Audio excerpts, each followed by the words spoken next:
नमस्कार, जय Hind. BPSC maker के करंट अफेयर्स की इस सीरीज में एक बार पुनः आप सभी का स्वागत है। आज के इस वीडियो में 27 से 28 जुलाई 2024 से संबंधित प्रश्नों को आप देखेंगे, जिसमें बिहार राष्ट्रीय अंतर्राष्ट्रीय तीनों घटनाओं का संग्रह होगा और हमेशा की तरह तमाम जानकारी यहाँ पर आपको विस्तृत तौर पर दिया जाएगा। अच्छा, अगर आप पहली बार इस सीरीज से जुड़े हैं तो आप इस बात का ध्यान रखेंगे, ये सीरीज बिहार की प्रतियोगी परीक्षाओं की तैयारी पर केंद्रित है। मुख्य रूप से आप यहाँ पर फोकस रख के अपनी तैयारी को एक नई दिशा दे सकते हैं। ये आपकी प्रतियोगी परीक्षाओं की प्रिपरेशन के लिए वन स्टॉप सॉल्यूशन है।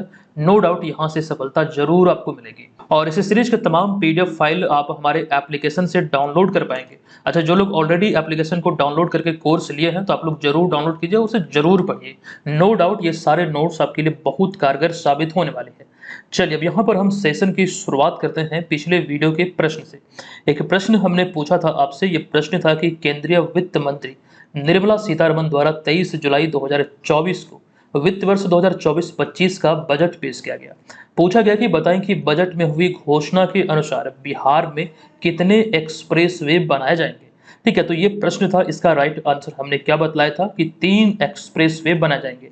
अब ये 3 एक्सप्रेसवे कौन होंगे आप यहाँ पर देख सकते हैं। एक तो पटना से पूर्णिया और भागलपुर से बक्सर और तीसरा बोध गया से दरभंगा। अच्छा, ये एक्सप्रेसवे को लेकर जानकारी बजट के संदर्भ में आपको याद रखनी है, लेकिन इसके अतिरिक्त हमने आपको बतलाया था आमस दरभंगा एक्सप्रेसवे के बारे में। आमस दरअसल औरंगाबाद में एक स्थान है, वहां से लेकर दरभंगा तक ये बिहार का पहला एक्सप्रेसवे होगा जो कार्य प्रगति पर है। इस साल अंत तक ये बनने की संभावना है और इसकी जो लंबाई है ये 189 किलोमीटर है। तो कुल मिला के बात यहाँ पर यह है कि बिहार में अभी एक ही एक्सप्रेसवे पर काम चल रहा है, लेकिन 3 और को लेकर बजट में घोषणा हुई है। अच्छा, इसके अतिरिक्त बजट से संबंधित और भी कई सारी जानकारी रिसेंटली कल एक वीडियो चैनल पर अपलोड हुआ था, वो वहां पर हमने दिया था। आज के इस सेशन की हम शुरुआत करें उससे पहले एक अति महत्वपूर्ण जानकारी कि हम सबका जो बीपीएससी मेकर परिवार है अब ये 2 लाख विद्यार्थियों का हो चुका है। तो इस बड़ी उपलब्धि को हासिल करने में आप सबों को ढेर सारी शुभकामनाएं और बधाई। अच्छा, इस अवसर पर हमारी टीम की तरफ से बीएम ऑनलाइन लर्निंग एप्लीकेशन पे ये अब तक का पिछले 4 साल का ये सबसे बड़ा ऑफर है जो कि आप इस कोर्स में प्राप्त कर पाएंगे, जो बीपीएससी वाला कोर्स संचालित हो रहा है। पहले मैं थोड़ी जानकारी इसको लेकर आपको यहाँ पर दे दूं, उसके बाद हम यहाँ पर सेशन में आगे बढ़ेंगे। ध्यान रखिएगा, इस कोर्स में आपको सिलेबस आधारित नोट्स, बिहार जीके का नोट्स, करंट अफेयर्स का पूरा पैकेज, जो करंट अफेयर्स के हमारे क्लासेस चलते हैं, जो हमारा कोर्स है वो भी कोर्स करंट अफेयर्स का इसी में आपको मिल जाएगा अगर इसको परचेज करते हैं तो। इसमें टेस्ट सीरीज मिलेंगे, sectional test, previous year paper, ये तमाम चीजें बीएम ऑनलाइन लर्निंग एप्लीकेशन पे ये आपको इस कोर्स में मिल जाएगा। ध्यान आप लोग इस बात का रखेंगे, जब आप कोर्स को परचेज करेंगे आपको एक कूपन कोड दिया जा रहा है BM200, इसको अप्लाई करेंगे तो वहां पर ये तमाम चीजें केवल आपको 199 रुपये में साल भर की अवधि के लिए मिलेगा। एक बड़ी बात यहाँ पर यह है, खास करके करंट अफेयर्स की हम बात करें तो इस कोर्स में 2023 से ही करंट अफेयर्स आपको मिल जाएगा, यानी कि एग्जाम को देखते हुए 2023 से पैकेज यहाँ पर इंक्लूड किया गया है। क्योंकि ये गलती मत कीजिएगा कि एग्जाम से पिछला 1 साल का ही बस पड़िएगा, ये गलती आप लोगों को नहीं करना है। अभी रिसेंटली जो भी एग्जाम हुए हैं समान रूप से 2-3 वर्ष पुराने भी करंट अफेयर्स पूछे गए हैं, तो इस लिहाज से इसमें जो करंट अफेयर्स के मटेरियल आपको मिलेंगे तो ये जनवरी 2023 से अब तक का यहाँ पर आपको मिलेगा, और जो 1 साल का आपका प्लान होगा ये अगले 1 साल तक और भी इसमें आपको मिलता रहेगा। तो ये तमाम चीजें केवल और केवल 199 रुपये में आप इस प्रोमो कोड या फिर इस कूपन कोड का इस्तेमाल करके प्राप्त कर सकते हैं। ये ऑफर आप सभी के लिए 1 अगस्त मध्य रात्रि 12 बजे तक उपलब्ध है। आप लोग इस खास ऑफर का भरपूर लाभ उठाइए और इसे जरूर ज्वाइन कीजिए। अच्छा, इसमें जो टेस्ट सीरीज आपको मिल रहा है, जो 70वीं बीपीएससी प्रीलिम्स की अगर हम बात करें तो 40 फुल लेंथ टेस्ट है, 90 प्लस सेक्शनल टेस्ट है। और इनमें बड़ी विशेषता यह है कि आप तो एक मोबाइल एप्लीकेशन के माध्यम से तो टेस्ट दे ही पाएंगे, लेकिन जिनके पास कंप्यूटर पीसी है तो मोबाइल का ही आईडी पासवर्ड से bpscmaker.com जो हमारा वेबसाइट है वहां पर लॉगिन करके रियल टाइम टेस्ट का फील ले सकते हैं, और सभी टेस्ट का जो सोल्यूशन वाला पीडीएफ होगा आप वो भी वहां से डाउनलोड कर पाकर उसे प्रिंट करने में सक्षम होंगे। ठीक है, तो जो लोग इसे ज्वाइन करने के इच्छुक हैं जरूर ज्वाइन कर लीजिएगा। चलिए, अब यहाँ पर हम चलते हैं आज के इस वीडियो के पहले प्रश्न पे। पहला प्रश्न है कि हालिया जारी केंद्रीय बजट 2024-25 में आंध्र प्रदेश के लिए 15,000 करोड़ रुपए तथा बिहार को विशेष आर्थिक सहायता पैकेज के तहत कितनी राशि का आवंटन किया गया है। देखिए, आंध्र प्रदेश और बिहार को लेकर बहुत सारी बातें खास करके 18वें लोकसभा चुनाव से ही चली आ रही है, जो खास करके इसका परिणाम जो आया था 4 जून को, क्योंकि ये दो राज्य सरकार बनाने में अहम भूमिका निभा रही है इस वक्त, क्योंकि बीजेपी को 240 ही सीट मिला है और भारत में अगर हम बात करें तो बहुमत प्राप्त करने के लिए कम से कम किसी भी पार्टी को 543 में से 272 सीटों पर जीत दर्ज करना अनिवार्य है। तो इस लिहाज से बिहार और आंध्र प्रदेश बहुत इंपॉर्टेंट यहाँ पर हो जाते हैं, खास करके एनडीए को लेकर के। अब यहाँ पर देखिएगा, इसके तहत खास करके यही इसका परिणाम है कि इन दोनों राज्यों के लिए विशेष आर्थिक पैकेज के तहत राशि का आवंटन किया गया है। इसमें आंध्र प्रदेश को लेकर हमने लिखा 15,000 करोड़ रुपए, जबकि बिहार को लेकर जो प्रश्न हमने पूछा है इसका राइट आंसर होगा 58,900 करोड़ रुपए। अतः विकल्प नंबर ए यहाँ पर इस प्रश्न का राइट आंसर हो जाएगा। देखिए, सबसे पहला पॉइंट है कि केंद्रीय वित्त मंत्री निर्मला सीतारमण ने 23 जुलाई 2024 को वित्त वर्ष 2024-25 का बजट पेश किया, जिसमें बिहार को विभिन्न योजनाओं के तहत 58,900 करोड़ रुपए का फंड देने का प्रावधान किया गया। अच्छा, एक बात ये ध्यान रखिएगा कि निर्मला सीतारमण भारत की पहली व वर्तमान में खास करके वित्त मंत्री है भारत की, और इन्होंने ये जो बजट पेश किया है ये इनका 7वां बजट है। अच्छा, ये तो सभी लोग जानेंगे, लेकिन यहाँ पर एक कॉमन जानकारी आप लोग ये ध्यान रखेंगे, अगर हम बात करें आम बजट की या फिर यूं कहें बात की पूर्ण बजट की, तो ये इनका छठा पूर्ण बजट है, क्योंकि अभी रिसेंटली इन्होंने अपना पहला अंतरिम बजट भी 1 फरवरी 2024 को जारी किया था और तब भी हमने डिटेल जानकारी आपको दिया था। तो इस 7 बजट में से 6 पूर्ण बजट और एक अंतरिम बजट है, ये चीजें ध्यान रखने योग्य है। अच्छा, बिहार को लेकर जो घोषणाएं हुई हैं इस बजट में, यहाँ पर कंप्लीट जानकारी आपको दिख रहा है। चलिए, यहाँ पर मैं एक एक करके पुनः से आपको दोहरा दूं, चूंकि ये बहुत इंपॉर्टेंट होने वाली है आगामी एग्जाम के लिए। देखिए, बिहार में धार्मिक पर्यटन को बढ़ावा देने के लिए गया जिले के विष्णुपद मंदिर और बोध गया के महाबोधि मंदिर में काशी विश्वनाथ की तर्ज पर भव्य कॉरिडोर का निर्माण किया जाएगा। राजगीर में जैन तीर्थ स्थलों का विकास किया जाएगा और साथ ही साथ अगर जिले की बात करें तो नालंदा जिले को एक प्रमुख पर्यटन केंद्र के मतलब इसे बनाने के रूप में या फिर बनाने के लिए केंद्र सरकार बिहार को पूर्ण सहयोग देगी। ठीक है, ये ध्यान रखिएगा। बिहार में राजगीर कोई जिला नहीं बल्कि नालंदा जिले के अंतर्गत ही राजगीर आता है, इस चीज को भी ध्यान रखिए। अगला पॉइंट एक्सप्रेस वे से संबंधित है। पटना से पूर्णिया, भागलपुर से बक्सर, बोधगया से दरभंगा तक 3 एक्सप्रेस वे बनाए जाएंगे और इसके अतिरिक्त बिहार में बाढ़ की समस्या से निपटने के लिए 11,400 करोड़ रुपए बाढ़ नियंत्रण पर खर्च किए जाएंगे और बक्सर में गंगा नदी पर 2 लेन का एक पुल बनाया जाएगा। अच्छा, इस पॉइंट को लेकर बहुत सारे लोगों के मन में कंफ्यूजन हो रहा है। अगर सिर्फ बाढ़ और नियंत्रण की बात करें तो 11,400 करोड़, लेकिन इसमें अगर अन्य शब्द भी जोड़ दिया जाए इस चीज में तो कुल मिलाकर ध्यान रखिएगा 11,500 करोड़। ठीक है, 100 करोड़ का इसमें डिफरेंस हो जाता है। हालांकि ये तमाम जानकारी इस वीडियो में भी हमने आपको दिया था। आई होप आपने इस वीडियो को देखा होगा। बहुत ही इंपॉर्टेंट ये वीडियो है आपके बिहार के प्रतियोगी परीक्षाओं के लिए, क्योंकि बजट में जो प्रमुख बातें बिहार को लेकर कही गई है वो सारे चीजों का जिक्र हमने इसमें कर दिया है। लेकिन इसके अतिरिक्त एक बजट वाला वीडियो और भी ये वाला वीडियो हमने आपको दिया था, जो कि केंद्रीय बजट 2024-25 को ध्यान में रखते हुए हमने खुद से ये सारे प्रश्नों को तैयार किया था, जो कि बहुत ही इंपॉर्टेंट प्रश्नों का संग्रह इसमें आपको देखने को मिल जाएगा। ये चीजें हमने इसलिए भी तैयार किया क्योंकि अभी रिसेंटली 28 से 29 जून को जो आयोजित हुआ था एग्जाम बीपीएससी हेडमास्टर वाला, वहां पर दोनों शिफ्ट में मिला के बजट से 5 प्रश्न पूछे गए थे डायरेक्टली, और इसी चीज को लेकर हमने इस वीडियो को आपके समक्ष रखा है। और ये 35 प्रश्न जो हमने इस वीडियो में डाला है आप इसको जरूर देख लीजिएगा। एप्लीकेशन पे फ्री वीडियोज करके एक सेक्शन होगा, आप वहां पे इसको देखिए। इसका पीडीएफ फाइल वहीं पर आप इसका निःशुल्क डाउनलोड कर पाएंगे। तो बहुत ही इंपॉर्टेंट प्रश्नों का संग्रह है और सभी को देखना अनिवार्य है। फिलहाल यहाँ पर अब हम चलते हैं अगले प्रश्न पे। दूसरा प्रश्न है कि निम्नलिखित में से कौन हाल ही में सम्राट चौधरी के स्थान पर बिहार बीजेपी के प्रदेश अध्यक्ष नियुक्त हुए हैं। देखिए, बिहार में जो बीजेपी की कमान थी वो सम्राट चौधरी के हाथों में थी, लेकिन अब यहाँ पर कुछ बातें निकलकर सामने आती है कि नए जो अध्यक्ष बने हैं, नए प्रदेश अध्यक्ष बिहार में बीजेपी के, ये कौन बने हैं। तो राइट आंसर होगा विकल्प नंबर सी, यानी कि दिलीप जायसवाल।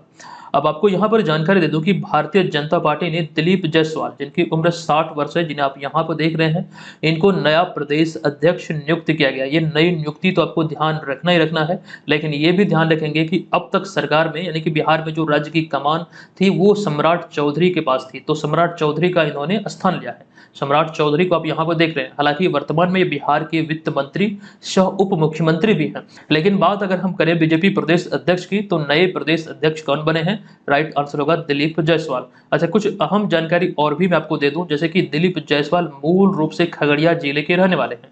अच्छा, एक जानकारी और, बीजेपी की बात हो रही है तो कुल 543 सीटों में से बिहार में लोकसभा की 40 सीटें हैं, जहां पर 19 अप्रैल से लेकर 1 जून 2024 तक कुल 7 चरणों में 18वां लोकसभा चुनाव आयोजित हुआ था। ये सारी बातें कई बार आपको बतलाया गया है, और जो चुनाव परिणाम आया था वो 4 जून 2024 को आया था। एक बात और भी यहाँ पर आपको ध्यान रखना है कि केवल 3 ऐसे राज्य, जिनमें कि बिहार, उत्तर प्रदेश और पश्चिम बंगाल, ये 7 चरणों में जो पूरे भारत में जो 543 लोकसभा सीट है जो आयोजित हुए चुनाव, तो इनमें ये 3 राज्य ऐसे थे जहां पर किसी ना किसी सीट पर ये 7 चरणों का चुनाव आयोजित हुआ है। ये बहुत इंपॉर्टेंट है।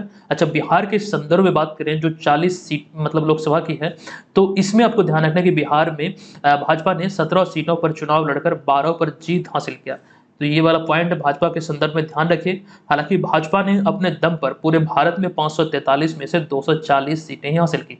अच्छा, अभी हम थोड़ी देर पहले आपको बता रहे थे कि पूर्ण बहुमत के लिए 272 सीटों पर जीत दर्ज करना अनिवार्य है, 272 या फिर उससे अधिक।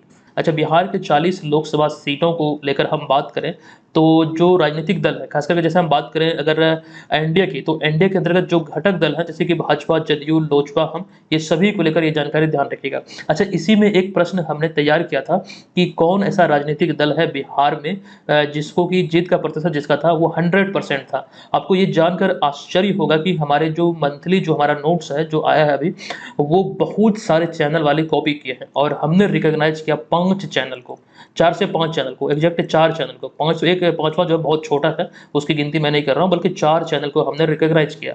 अच्छा, एक बड़ी बात यहाँ पर ये सामने आ गई कि एक बड़ा बुक है स्पीडी पब्लिकेशन, उसका एक बुक आया है पीला कलर का। उस बुक में भी हमारे कंटेंट को कॉपी किया गया, बाकायदा सारे क्वेश्चन। जैसे एक एग्जांपल मैं लूँ यही प्रश्न को लेकर कि किस राजनीतिक दल का जो खास करके जीत का प्रतिशत है बिहार में 100% रहा, तो लोजपा का और हम सेकुलर का। इस तरह का डायरेक्ट प्रश्न, कोई भी विकल्प में कोई चेंजिंग नहीं, प्रश्न लिखने की शैली तक हूबहू वही चीजें बुक में छाप दी गई है।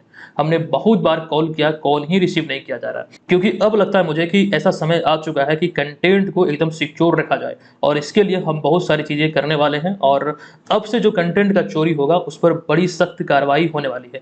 ठीक है, इस चीज को आप लोग ध्यान रखिएगा। और बहुत सारे लोग बोलते हैं कि सर आप कैसे पहचान लेते हैं कंटेंट आपका ही है? इसके पीछे रीजन यही है कि जिस प्रकार से हम क्वेश्चन को खुद लिखते हैं, जैसे ही मान लीजिए इसी क्वेश्चन की हम बात करें, देखिए बहुत सारे जगहों पर ये क्वेश्चन आपको दिखेगा कि जो हेनले पासपोर्ट इंडेक्स जारी हुआ है, इसके अनुसार देश और रैंकिंग का कौन सा मिलान निम्नलिखित में से सत्य है। देखिए, इसी हेनले पासपोर्ट इंडेक्स के बारे में अगर 5 लोग लिखेंगे तो हो सकता है कि वो 5 लोगों का लिखावट जो शैली होगा वो अलग अलग होगा, जो विकल्प होंगे वो अलग अलग होंगे, जो एक्सप्लेनेशन होंगे वो भी अलग अलग होंगे। किसी भी स्थिति में ये हूबहू मैच नहीं करेगा, इस चीज को समझिएगा। ये तो एक कॉमन प्रश्न हो गया, लेकिन इसके अतिरिक्त तो बहुत सारे प्रश्न एकदम से डिट्टो जिसको बोल सकते हैं, एकदम हूबहू इसी प्रकार से एकदम छाप दिया गया है। ठीक है, फिलहाल ये प्रश्न की बात करें तो इसमें जो आपको पूछा गया है कौन सा मिलान इसमें सत्य है, तो राइट आंसर होगा विकल्प नंबर बी। भारत जो है अब अपना ये 82वें स्थान पर आ चुका है, अतः विकल्प नंबर बी करेक्ट होगा। अच्छा, यहाँ पे देखिएगा अभी हाल ही में पासपोर्ट जो हेंडे पासपोर्ट इंडेक्स है, इसके द्वारा दुनिया की सबसे शक्तिशाली पासपोर्ट की सूची में सिंगापुर को पहला स्थान मिला है। ये अभी 2024 को लेकर के रिसेंटली जारी हुआ है, तो इसमें जो पहला स्थान मिला ये सिंगापुर को मिला है। लेकिन वहीं पर दूसरे स्थान की बात करें तो दूसरे स्थान पर देखिएगा जापान, इटली, जर्मनी, स्पेन और फ्रांस, ये चीज ध्यान रखिएगा।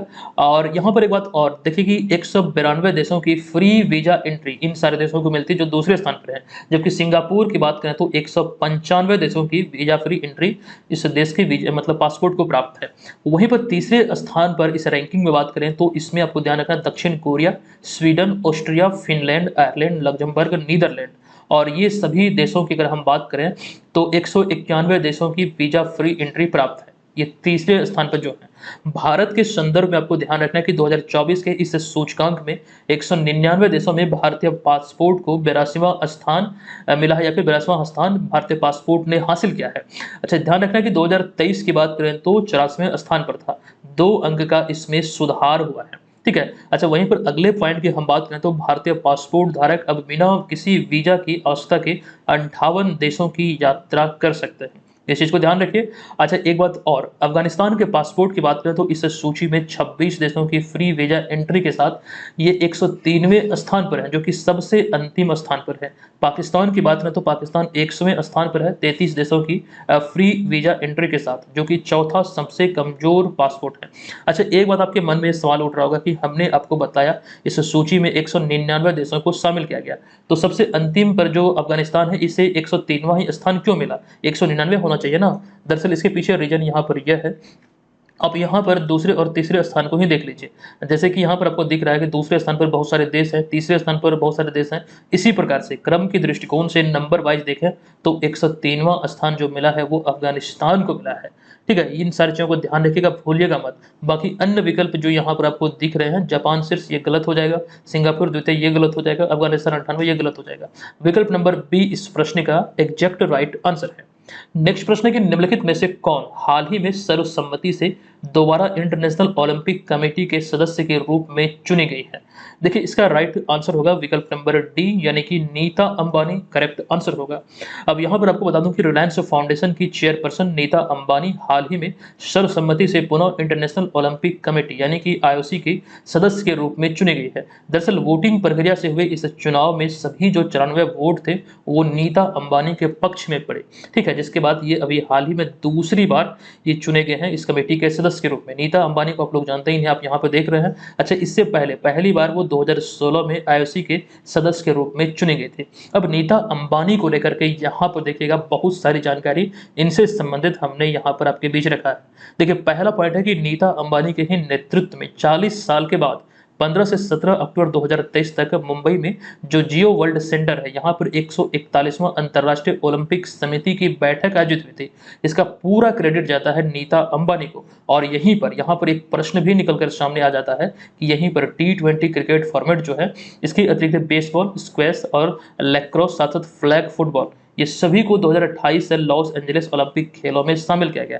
अभी जो ओलंपिक खेल हो रहा है ये पेरिस में हो रहा है, लेकिन इसका अगला जो संस्करण 2028 वाला होगा ये सभी खेलों को इसमें शामिल किया गया है। और मुख्य रूप से ये ध्यान रखिएगा, क्रिकेट भी इसमें अब शामिल हो चुका है। दरअसल क्रिकेट का 3 फॉर्मेट है आईसीसी का वर्तमान में, एक सबसे बड़ा है टेस्ट फॉर्मेट, फिर आता है वनडे और सबसे छोटा फॉर्मेट है T20। तो T20 को ही इसमें शामिल किया गया है। अब यहाँ पर आगे देखिएगा, इससे पहले 1983 में भारत की नई दिल्ली में ओलंपिक सत्र की मेजबानी भारत द्वारा की गई थी। तो कुल मिला के बात यहाँ पर यह है कि भारत ने अब तक 2 बार ओलंपिक सत्र की मेजबानी की है।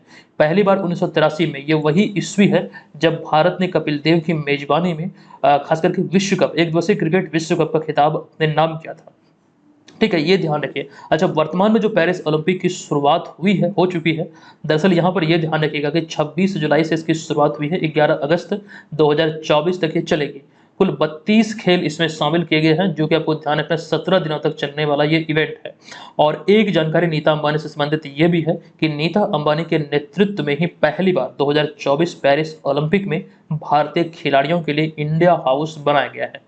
ये तमाम जानकारी यहाँ पर ओलंपिक से संबंधित ध्यान रखिए, आपसे पूछा जा सकता है। अच्छा, ओलंपिक खेलों का जो आगाज हुआ है, इसमें जो अगर हम बात करें, जो ओपनिंग सेरेमनी में ध्वजवाहक रही भारत की तरफ से अचंता शरत कमल और पीवी सिंधु, इस चीज को ध्यान रखिए, बहुत इंपॉर्टेंट आपके लिए हो सकता है। अच्छा, इस ओलंपिक खेलों को लेकर जो भी जानकारी निकल कर आएगी सामने, अभी तो शुरुआत हुई है, हम आपको जरूर बतलाएंगे। इस सीरीज में बस आपको समय देना है, तकरीबन 35 मिनट आपको हर दिन समय देना है। और ये हमारी पूरी जिम्मेदारी है कि हम आपको इस करंट अफेयर्स की श्रेणी में आपको बिल्कुल एकदम दक्ष बना देंगे। बिल्कुल एकदम से कहीं से भी कुछ भी पढ़ने की आवश्यकता नहीं है, बस आप 35 मिनट हर दिन हमें समय दीजिए, तैयारी बेहतर होगी, कहीं पर भी भटकने की आपको आवश्यकता नहीं है। नेक्स्ट 5वां प्रश्न है कि 23 जुलाई 2024 को जारी केंद्रीय बजट 2024 के संदर्भ में बताएं कि सर्वाधिक राशि किस विभाग के लिए आवंटित किया गया है। अच्छा, बजट को लेकर जो वीडियो हमने दिया है आपको, वो तो आपको देखना ही देखना है, लेकिन कुछ प्रश्न हमने वहां से जो इम्पोर्टेंट, जो खास करके ज़्यादा इम्पोर्टेंट है, वो हमने इस सीरीज में 2-3 प्रश्नों को आज के इस वीडियो में रखा है, ताकि रिवीजन भी आपका हो जाए, क्योंकि ये चीज़ें अभी नया-नया है, तो जितना आप देखेंगे, क्योंकि ये सारी चीज़ें आपको इंटरनेट मीडिया, सोशल मीडिया आदि पर भी देखने को मिलता है, तो दिमाग में ये जल्दी सेट होगा और लंबे समय तक याद रहेगा। अब यहाँ पे देखिए, इसका जो राइट आंसर होगा, सर्वाधिक राशि का जो आवंटन हुआ है, ये रक्षा विभाग के लिए किया गया है, अतः विकल्प नंबर ए इस प्रश्न का राइट आंसर होगा। अब यहाँ पर आपको बता दूं कि 23 जुलाई 2024 को जो पेश हुआ है बजट, इसमें आपको ध्यान रखना, केंद्रीय वित्त मंत्री निर्मला सीतारमन ने 2024-25 में रक्षा क्षेत्र के लिए 6.22 लाख करोड़ रुपए, एग्जैक्ट अगर हम डेटा की बात करें तो 6,21,940.85 करोड़ रुपए, तकरीबन 75 अरब डॉलर आवंटित किया है रक्षा विभाग के लिए। और आपको ये ध्यान रखना है कि किसी भी विभाग के लिए जारी किया गया इस बजट में सबसे बड़ा आवंटन है, और ये कुल बजट का लगभग 12.90% है। ये बहुत इंपॉर्टेंट हो सकता है, तकरीबन 13% बोल सकते हैं, तो हो सकता है कि एग्जाम में आपको 13% भी दिख जाए, तो इस चीज़ को लेकर प्रिपेयर रहिएगा। अच्छा, इस बजट में जो सर्वाधिक राशि का आवंटन हुआ, ये रक्षा बजट के लिए, मतलब रक्षा विभाग के लिए हुआ है। लेकिन यहाँ पर एक पॉइंट ये भी ध्यान रखना है कि यह राशि वित्त वर्ष 2023 से 24 की तुलना में 4.79% अधिक है या फिर ज़्यादा है। जो इसमें वृद्धि देखने को मिला है, वो भी डेटा इंपॉर्टेंट यहाँ पर हो जाते हैं। अब यहाँ पे देखिएगा, आप सबों के बीच अन्य विभागों को लेकर जानकारी हमने रखा है। देखिए, एक प्रकार से रक्षा विभाग के लिए इतनी राशि, गृह विभाग, शिक्षा विभाग, कृषि विभाग, ये सभी को लेकर जो राशियों का आवंटन हुआ है बजट वाले वीडियो में हमने जानकारी दिया है। मैं बार बार जोर देकर इसलिए बोल रहा हूँ क्योंकि यहाँ से एग्जाम में आपके प्रश्न पूछे जा चुके हैं, और खास करके ये वाला ज़्यादा इंपॉर्टेंट होगा क्योंकि बिहार को लेकर स्पेशल पैकेज भी घोषित किया गया है। तो ऐसे में 2 प्रश्न मुझे लगता है कि आपकी 17वीं बीपीएससी प्रीलिम्स में निश्चित तौर पर किसी न किसी रूप में पूछा जाएगा, ये ध्यान रखिएगा। आगे चलते हैं और आपको जानकारी दे दूं, छठे प्रश्न में हमने बजट से संबंधित एक और प्रश्न रखा है, ये भी बहुत इंपॉर्टेंट है। देखिएगा, 23 जुलाई 2024 को जारी केंद्रीय बजट 2024 के संदर्भ में बताएं कि निम्नलिखित में से कौन सा मिलान सत्य नहीं है। देखिए, कौन सा जो मिलान है वो सत्य नहीं है, एग्जैक्ट यहाँ पर पूछा गया है। देखिए, पिछले प्रश्न में इसकी जानकारी आपको हमने दिया था कि रक्षा बजट को लेकर 6.22 लाख करोड़ रुपए जारी किया गया है, तो यहाँ पर जो ये मिलान दिया गया ये गलत है, क्योंकि यहाँ पर लिखा गया 9.22 लाख, तो यही हमारा राइट आंसर होगा, क्योंकि पूछा क्या गया कौन सा सत्य नहीं है, यानी कौन सा असत्य है, तो यही इसका राइट आंसर होगा। अच्छा, यहाँ पर ध्यान देने वाली बात यह भी है, देखिएगा, जो राशि आवंटन हुआ रक्षा बजट के लिए सर्वाधिक राशि है, और क्या हमने बताया, तकरीबन 13%, मान के चलिए 12.90%, और ये एग्जैक्ट राशि कितनी है तो 6,21,940.85 करोड़ रुपए, तकरीबन 75 अरब डॉलर। अब देखिए, इस प्रश्न को यहाँ पर शामिल करने के पीछे रीजन क्या है। आप लोग सोच रहे होंगे सर इसकी जानकारी तो पिछले वीडियो में आप दे दिए। दरअसल यहाँ पर इसे शामिल करने का एक पर्पस हमारा ये भी है, क्योंकि रक्षा बजट को लेकर विभिन्न देशों की अगर हम बात करें तो अब जो डेटा है अब ये नया हो चुका है, इसमें अपडेट हो चुकी है। जो नया एक नवीनतम रिपोर्ट की अगर हम बात करें ग्लोबल फायर पावर के अनुसार, जो शीर्ष देश हैं रक्षा बजट पेश करने वाले, जो 5 देशों की अगर हम बात करें, इसमें आपको ध्यान रखना है कि अमेरिका इसमें पहले स्थान पर है। जो अमेरिका का जो रक्षा बजट है वर्तमान में ये 831 अरब डॉलर का है। चाइना जो है इसमें दूसरे स्थान पर है 231 अरब डॉलर के साथ। रसिया इसमें तीसरे स्थान पर 109 अरब डॉलर के साथ। अपना भारत इसमें चौथे स्थान पर है 75 अरब डॉलर के साथ, जबकि 5वें स्थान पर अब पहुंच चुके हैं सऊदी अरब 71 अरब डॉलर रक्षा बजट के साथ। तो ये चीज़ें खास करके जरूर ध्यान रखिएगा, क्योंकि अभी ये खबरों में रहा है, तो मुझे लगता है कि यहाँ से प्रश्न बनना स्वाभाविक है।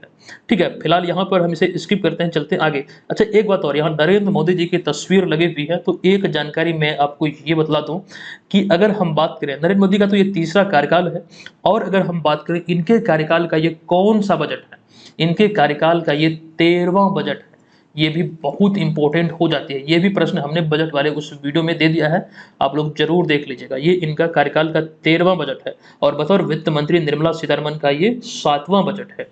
अगला प्रश्न है कि हाल ही में जुलाई 2024 में कोलंबिया में सांडों की लड़ाई पर प्रतिबंध लगाया गया है। बताएं कि तमिलनाडु में किस नाम से मनाए जाने वाली प्रतियोगिता में सांडों और इंसानों की लड़ाई की जाती है, या फिर यूं कहें सांडों को काबू करने की कोशिश किया जाता है। देखिएगा, यहाँ पर इसका जो राइट आंसर होगा ये होगा विकल्प नंबर ए, जलीकट्टू महोत्सव। ये आप लोग जानते होंगे, बहुत आसान सा ये सवाल है। फिलहाल यहाँ पर इस बात का ध्यान रखिएगा कि प्रतिबंध किस देश ने लगाया है जुलाई 2024 में, तो ये लगाया है कोलंबिया ने। हालांकि यह प्रतिबंध पूर्ण रूप से कब से प्रभावी होगा, कब से लागू होगा, तो वर्ष 2027 से, इंपॉर्टेंट है, ध्यान रखिएगा।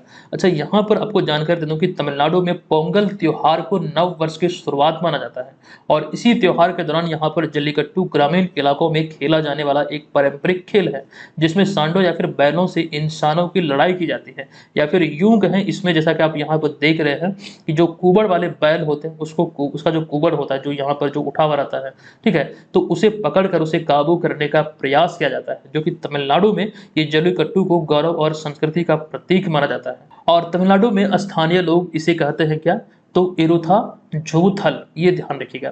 ये स्थानीय लोग यहाँ पर ये कहकर संबोधित करते हैं। अच्छा, इसके अतिरिक्त तमिलनाडु में मनाए जाने वाले कुछ और त्योहार को लेकर यहाँ पे जानकारी दिया गया है, आप लोग चाहें तो इसको देख सकते हैं। फिलहाल हम इसके जो विकल्प दिए गए हैं उस पर ध्यान केंद्रित करते हैं।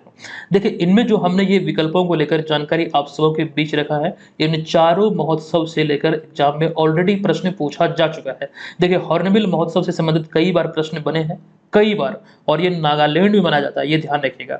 और लोसर महोत्सव लद्दाख में मनाया जाने वाला एक महोत्सव है, इसको लेकर भी प्रश्न पूछा जा चुका है। और रिसेंटली आपके बीपीएससी एग्जाम में थावे महोत्सव को लेकर प्रश्न पूछा गया है और ये 11वां थावे महोत्सव था। ये जानकारी हमने डेली करंट अफेयर्स की इसी सीरीज में एक चार्ट के माध्यम से भी बताया था और हूबहू वहीं से प्रश्न बना था। और ये कहाँ बनाया जाता है, तो बिहार के गोपालगंज में। चलिए, अब यहाँ पर हम चलते हैं आगे 8वें प्रश्न पे। देखिए, अगला प्रश्न है कि पूर्वोत्तर भारत यानी कि नॉर्थ ईस्ट इंडिया के मेघालय राज्य ने अपना OTT platform hello Meghalaya launch किया है। बताएं कि पूर्वोत्तर 7 बहनों में कौन शामिल नहीं है। जो पूर्वोत्तर में राज्य हैं उनको 7 बहनों के नाम से संबोधित किया जाता है, पूर्वोत्तर राज्यों को खास करके। तो उन पूर्वोत्तर 7 राज्यों में कौन शामिल नहीं, या फिर 7 बहनों में किसे शामिल नहीं किया गया है। तो देखिएगा, इसका राइट आंसर होगा सिक्किम। सिक्किम को इसमें शामिल नहीं किया गया, जो विकल्प यहाँ पर आपको दिख रहा है। आइए इसको डिटेल में समझते हैं। दरअसल अगर हम मेघालय की बात करें तो मेघालय पूर्वोत्तर भारत का एक राज्य है और यहाँ की जो राजधानी ये है शिलोंग। और मेघालय शब्द का जो शाब्दिक अर्थ होता है ये होता है मेघों का घर। यहीं पर एक स्थान है मौसिन राम, जहां पर सर्वाधिक वर्षा दर्ज की गई है, ये ध्यान रखिएगा। अब यहाँ पर आगे चलते हैं। दरअसल पूर्वोत्तर भारत की अगर हम बात करें, नॉर्थ ईस्ट इंडिया की बात करें, तो ये भारत का सर्वाधिक पूर्वी क्षेत्र है, जिसमें कुल 8 भारतीय राज्य आते हैं। इन 8 भारतीय राज्यों में असम, अरुणाचल प्रदेश, मेघालय, मणिपुर, मिजोरम, त्रिपुरा, नागालैंड और सिक्किम आते हैं। लेकिन यहाँ पर समझिएगा कि इन राज्यों में अगर हम देखें तो पूर्वोत्तर राज्यों में सिक्किम के अतिरिक्त बाकी सभी एक साथ जुड़े 7 राज्यों को 7 बहनों के नाम से जाना जाता है। ये सभी जो है 7 एक साथ है, बाकी सिक्किम जो है वो थोड़ा सा हट के है, ये यहाँ पर ध्यान रखिएगा। सिक्किम थोड़ा सा हट के है, तो इन 7 जो मतलब एक साथ हैं, इन सभी को 7 बहन कहा गया है। यही यहाँ पर पूछा गया था, तो इसमें कौन शामिल नहीं है, तो सिक्किम इसमें शामिल नहीं है। अच्छा, 7 बहनों में से मेघालय जो राज्य है, हाल ही में 11 जुलाई 2024 को इन्होंने अपना OTT platform hello Meghalaya launch किया है। इसका उद्देश्य स्थानीय प्रतिभा और सांस्कृतिक विरासत को बढ़ावा देना है। फिलहाल यहाँ पर इतनी सारी बातें ध्यान रखिए। नेक्स्ट प्रश्न है कि पेरिस के ग्रेविन म्यूजियम ने बॉलीवुड अभिनेता शाहरुख खान के सम्मान में गोल्डन क्वाइन जारी किया, एक स्वर्ण सिक्का जारी कब किया था, जो हालांकि अब चर्चा का विषय है। देखिए, यहाँ पर कई जगहों पर ये प्रश्न मतलब प्रश्न नहीं बल्कि ये जानकारी आपने देखा होगा सोशल मीडिया प्लेटफॉर्म आदि पर। फिलहाल ये जो अभी चीजें खबरों में है, दरअसल ये मतलब इनको लेकर जो सिक्का जारी हुआ था ये 2018 में जारी किया गया था। अब समझते हैं कि मामला दरअसल इसमें है क्या। देखिए, वही सिक्का आप यहाँ पर देख रहे हैं जिसमें शाहरुख खान की यहाँ पर तस्वीर को आप देख रहे हैं, बाकायदा इनमें इनका नाम भी लिखा गया है। देखिए, फ्रांस की राजधानी पेरिस में ग्रेविन म्यूजियम में शाहरुख खान के सम्मान में सोने का सिक्का है, जिस पर उनकी तस्वीर या फिर आकृति भी है और नाम भी छपा है। दरअसल यह सिक्का साल 2018 में जारी किया गया था और ये सम्मान पाने वाले बॉलीवुड के इकलौते अभिनेता हैं शाहरुख खान। अब ये खबरों में क्यों है? दरअसल आपको ध्यान रखना है कि हाल ही में उनके फैन ने सिक्के की फोटो शेयर की है, जिससे यह बहुत ज़्यादा वायरल हो रहा है और ये खबरों में है। खास करके सोशल मीडिया से कुछ भी चीज़ें रातों रात वायरल हो जाती हैं और ऐसा लग रहा है कि अभी हाल ही में किया गया, लेकिन ऐसा नहीं है। 2018 में ही ये सिक्का जारी किया गया था। और ग्रेविन म्यूजियम की जो हम बात कर रहे हैं यहाँ पर पेरिस में जो है, यहाँ पर शाहरुख खान की एक वैक्स स्टेच्यू भी लगाई गई, मोम की यहाँ पर उनकी मूर्ति भी लगाई गई है। अच्छा, शाहरुख खान की बात हुई है, क्रोल एक संस्था है, इसके द्वारा भी हाल ही में एक रिपोर्ट आया था, जो कि आपको यहाँ पर दिख रहा है कि हालिया जारी सेलिब्रिटी ब्रांड वैल्यूएशन रिपोर्ट 2023। इसके आधार पर हम देखें तो विराट कोहली की जो ब्रांड वैल्यू है वो सबसे अधिक है, पहले स्थान पर है। दूसरे स्थान पर रणवीर सिंह, तीसरे स्थान पर शाहरुख खान, चौथे स्थान पर अक्षय कुमार और 5वें स्थान पर आलिया भट्ट है। इस चीज को क्रम से जरूर ध्यान रखिएगा। शाहरुख खान कौन से स्थान पर है, तो है तीसरे स्थान पर। नेक्स्ट प्रश्न है कि हाल ही में नई दिल्ली अवस्थित राष्ट्रपति भवन में दरबार हॉल और अशोक हॉल का नाम बदलकर क्रमशः गणतंत्र मंडप और डैश किया गया है, क्या किया गया है? देखिएगा क्रमशः यहाँ पर जो शब्द का प्रयोग किया गया है, तो ऐसे में ये ध्यान रखिए दरबार हॉल का जो नाम बदलकर रखा गया ये गणतंत्र मंडप रखा गया है, जबकि वहीं पर अशोक हॉल की हम बात करें तो अशोक हॉल का नाम बदलकर किया गया अशोक मंडप। तो विकल्प नंबर ए इस प्रश्न का राइट आंसर होगा। फिलहाल यहाँ पर इस प्रश्न में इतनी ही जानकारी है। चलते हैं अगले प्रश्न पे।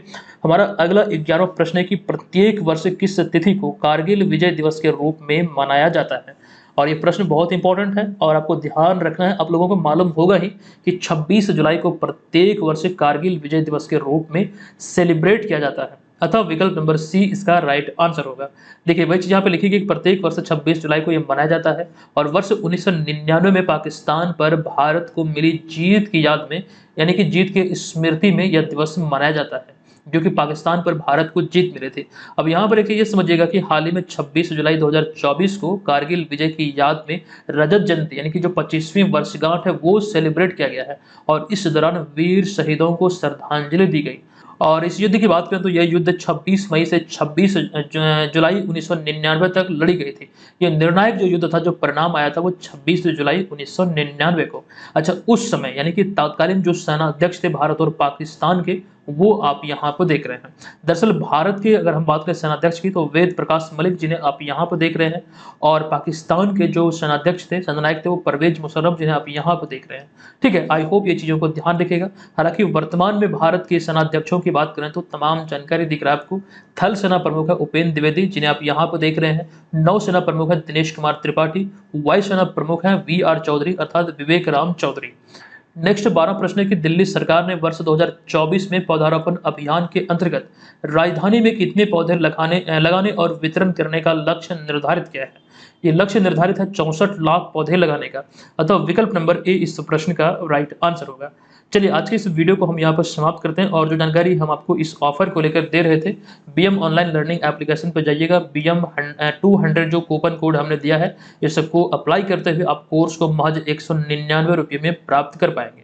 अब आज के इस वीडियो का प्रश्न है कि निम्नलिखित में से किस राज्य की विधानसभा में एंटी पेपर लीक बिल 2024 पास हुआ है? इसको लेकर विस्तृत जानकारी आप सबों को दिया गया। आप लोग कमेंट बॉक्स में लिखिए। हम मिलते हैं आपसे नेक्स्ट वीडियो में, तब तक के लिए धन्यवाद। जय हिंद।